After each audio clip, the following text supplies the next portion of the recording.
अस्सलाम वालेकुम तलबा। आज हम स्टैंडर्ड 6 के सब्जेक्ट इंग्लिश में chapter number 1.3 the wild boar and the fox इस स्टोरी को सीखने वाले हैं। मैं इस स्टोरी को आपके सामने रीड करने वाला हूँ और फिर साथ ही साथ इसका ट्रांसलेशन करके आपको बताने वाला हूँ कि स्टोरी में क्या हो रहा है। 1.3 the wild boar and the fox. देखिए, इस स्टोरी का टाइटल दिया हुआ है हमें यहाँ पर द वाइल्ड बोअर यानी जंगली सुअर एंड द फॉक्स और लोमड़ी। यहाँ पर हमें ये जानना ज़रूरी है कि वाइल्ड बोअर अपने ताकत के लिए जाना जाता है और फॉक्स अपनी चालाकी के लिए जानी जाती हैं। One day a wild boar was sharpening his tusk against the bark of a tree. एक दिन वाइल्ड बोअर अपने बाहर निकले हुए दांत दरख्त के तने की छाल से तेज कर रहा था। He was doing it very carefully. वो बहुत ध्यान से कर रहा था। There lived a fox in the same forest. उसी जंगल में लोमड़ी रहती थी। He was always looking for a chance to make fun of other animals in the forest. लोमड़ी हमेशा मौके की तलाश में रहती कि वो किस तरह से जंगल के दूसरे जानवरों का मजाक उड़ा सके या उनकी मज़ा ले सके। When he saw the wild boar, he decided to tease him.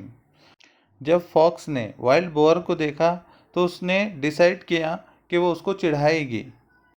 He began to walk around the trees, looking left and right and up and down.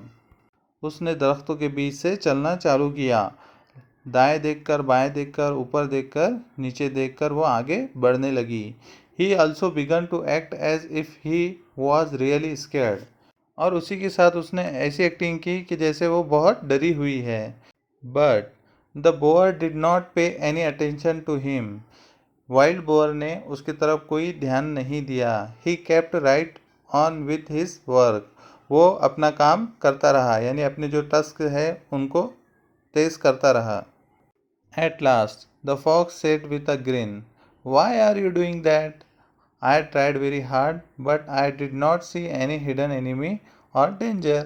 जब वाइल्ड बोअर ने अपना काम जारी रखा और फॉक्स की तरफ कोई अटेंशन नहीं दिया, तो आखिर में फॉक्स ने ही पूछा, "Why are you doing that? तुम ये क्यों कर रहे हो?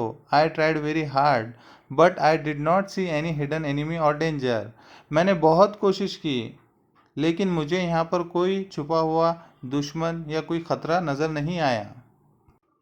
True, replied the boar. सही में, बोअर ने कहा।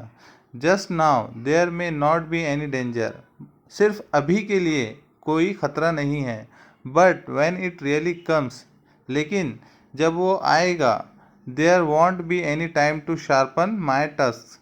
और तब मेरे पास कोई मौका नहीं होगा अपने जो दांत हैं उनको तेज करने के लिए।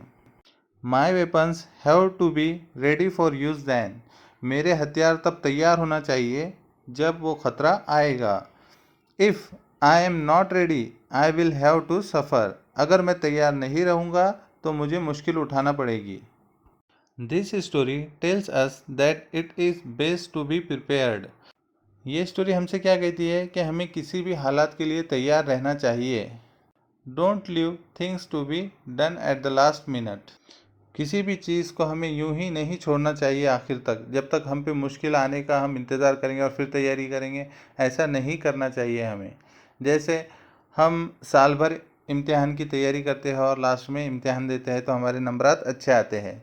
लेकिन अगर हम पूरे साल यही कहते रहे कि अभी 10 महीने बाकी है, अभी 6 महीने बाकी है, अभी 4 महीने बाकी है, इस तरह से कहते रहे तो हमारे हाथ से वक्त निकल जाएगा और जब इम्तिहान का वक्त करीब आएगा हमारे ऊपर इम्तिहान की पढ़ाई का बोझ बढ़ जाएगा और हमारे जो नताइज है उस पर बुरा असर होगा।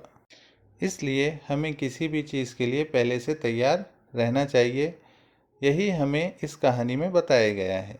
अगर आपको वीडियो पसंद आया हो तो लाइक करें, शेयर करें और चैनल को सब्सक्राइब करके बेल आइकन भी दबा दें, जिससे आपको नए वीडियोस की नोटिफिकेशन मिल जाए। Thank you.